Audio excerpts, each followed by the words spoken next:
First, fast, accurate. With Jennifer Copeland and Rick Shutt. You're watching WSBT-22 News at 6. Good evening. I'm Leanne Tokars. Jennifer and Rick have the night off. One of South Bend's most prominent and pungent landmarks is up and running again. WSBT-22's Zach Crenshaw was at the ethanol plant's reopening, and Zach, many weren't sure this day was coming. Not after their former owner went bankrupt more than 2 years ago, Leanne, but today the factory is back at full production, and the city and neighbors are happy to welcome back the activity.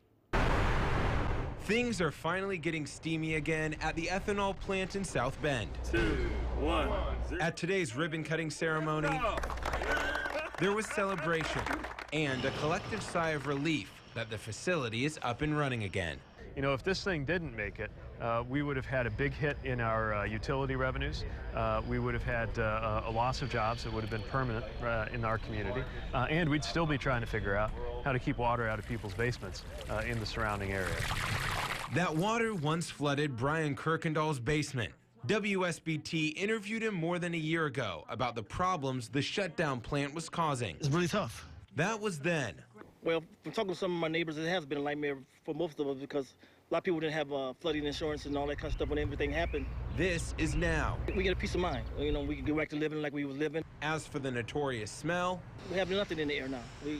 It's fresh air. The reopening of this ethanol plant is not only helping the city and neighbors with high water levels, but it's spurring the economy by bringing back well-paying jobs. I won't get into paying, but they are highly skilled operations jobs.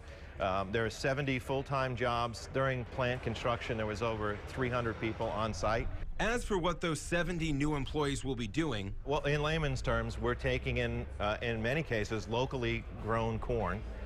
We're processing it, and the output effectively is ethanol, DDGs, distilled grains, and CO2. For neighbors in the area like Brian, all he knows is that the plant is back and the water is gone. It's business as usual down there, and everybody's peaceful on our street, so it's fine with me.